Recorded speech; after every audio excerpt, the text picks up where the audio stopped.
Hello guys, কেমন আছো তোমরা সবাই? অনেক দিন পর একটা ব্লগ নিয়ে চলে এলাম। আজ আমরা চন্দননগরে জগদ্ধাত্রী ঠাকুর দেখতে এসেছি। তোমরা সবাই জানো যে চন্দননগরে জগদ্ধাত্রী ঠাকুর খুব ভালো হয়। আমরা ঠাকুর দেখা শুরু করলাম মানকুণ্ডু স্টেশন থেকে। মানকুণ্ডু স্টেশনে নেমে তোমরা যদি ঠাকুর দেখো তাহলে দক্ষিণ চন্দননগরে ঠাকুরগুলো দেখতে পারবে। যারা যারা আমার শর্টস ভিডিওগুলো দেখেছো তারা মোটামুটি জানো যে আমি কোন ঠাকুরগুলো দেখেছি, তাও এখানে আরও একবার ভালো করে দেখিয়ে দিচ্ছি। স্টেশনের সামনেই একটা ছোট ঠাকুর দেখেছি, তারপর চলে এলাম এই প্যান্ডেলটায়। এই প্যান্ডেলটা খুব সুন্দর করেছে, আমার তো জাস্ট অসাধারণ লাগলো। আর ঠাকুর নিয়ে তো কোনো কথাই নেই, মায়ের প্রতিমা সত্যি অসাধারণ করে। আর একটা কথা বলি, এখানে আসার সময় আমি ভাবছিলাম যে কেমন ঠান্ডা পড়বে। এদিকে তো তেমন ঠান্ডা নেই ভিড়ের জন্য, তবে রাস্তাতে বেশ ভালো ঠান্ডা আছে। প্যান্ডেল থেকে বেরিয়ে দেখলাম এখানে একটা ছোটোখাটো সুন্দর মেলাও বসেছে। মেলাতে সব কিছুই পাওয়া যাচ্ছে মোটামুটি। আজকে যেহেতু সপ্তমী, তাই জন্য ভিড়টা খুব একটা বেশি নেই, তবে কাল পরশু খুবই ভিড় হবে সেটা বুঝতেই পারছি। এখন আমরা চলে এসেছি নিয়োগী বাগানের ঠাকুরটা দেখতে। এদিকটা প্রত্যেক বছরই খুব ভিড় হয়, তাই জন্য আর ঢোকা হয় না, কিন্তু এবারে ঢুকলাম। এখানে কিছুক্ষণ দাঁড়াতে হয়েছে, কিছু জোর করে ছাড়ছে। এখন গোটা চন্দননগর জুড়ে ড্রোন উঠছে, সেটাই দাঁড়িয়ে দাঁড়িয়ে দেখছি। বেশি দাঁড়াতে হয়নি, 5-10 মিনিটের মধ্যেই প্যান্ডেলের দেখা পেলাম। আর প্যান্ডেলটা এত সুন্দর করেছে কি বলবো। রাতে লাইটিংয়ের জন্য যেন আরও সুন্দর লাগছে। দাঁড়াও, তোমাদের পুরোটা দেখাচ্ছি। আর একটু সামনে এগিয়ে গেলে তোমরা ভালো করে দেখতে পারবে।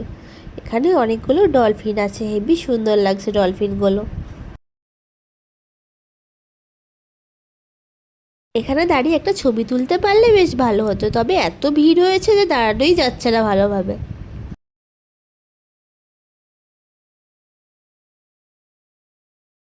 প্যান্ডেলটা যেমন সুন্দর করেছে, মা জগদ্ধাত্রীকেও তেমনই সুন্দর করেছে।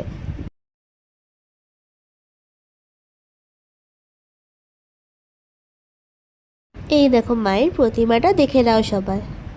ঠাকুরটা দেখে নিয়ে আমরা বেরিয়ে পড়লাম অন্য একটা প্যান্ডেলে যাওয়ার জন্য। এখনও অনেকগুলো ঠাকুর দেখার আছে।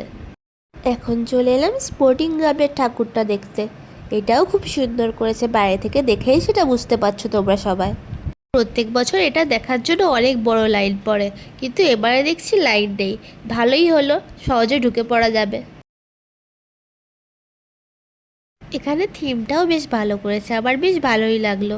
তারপর আস্তে আস্তে ভেতরে ঢুকলাম। শুধু বাইরেটাই নয়, ভেতরটাও খুব সুন্দর করেছে। এখানে ভেতরে দাঁড়িয়ে অনেকে ফটো তুলছে, আমিও কয়েকটা ফটো তুলে নিলাম।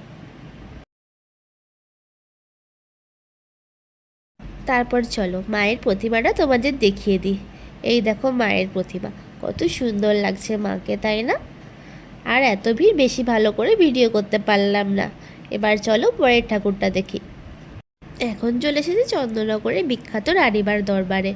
এটা চন্দননগরের সব থেকে উঁচু ঠাকুর, আর এই ঠাকুরটাকে দেখতে হলে সবসময় মাথা উঁচু করে দেখতে হয়।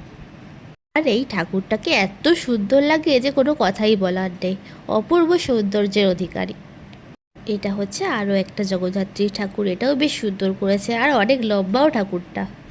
প্যান্ডেলটাও ছোটোখাটোর মধ্যে বেশ সুন্দর সাজিয়েছে।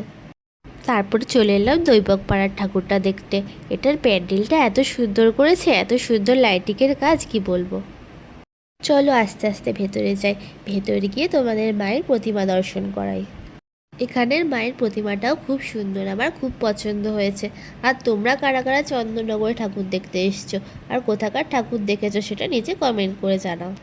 এই ঠাকুরটা দেখে নিলাম, এবার ফেরার পালা। ফেরার পথে আরও কয়েকটা ঠাকুর দেখে নেব। চলে এলাম লিচু বাগানের ঠাকুর দেখতে। একটা নীলচে আবার চারিদিকটা যেন ভরে গেছে একেবারে। কুটি কুটি পায়ে মায়ের দিকে এগোই আর তোমাদের দর্শন করাই। ওই যে দূরে দেখা যাচ্ছে মায়ের মুখ, দাঁড়াও আর একটু সামনে গিয়ে তোমাদের দেখাই দিলে তোমরা ভালো করে দেখতে পারবে।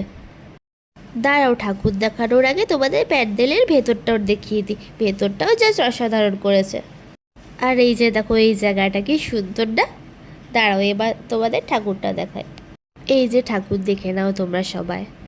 আর দু একটা ঠাকুর দেখেছি যেগুলো আর ভিডিও করা হয়নি। আজকের ব্লগটা তোমাদের কেমন লাগলো নিচে কমেন্ট করে জানিও, আর একটা লাইক করে দিও। আজকের মতো এইটুকুই, বাই বাই।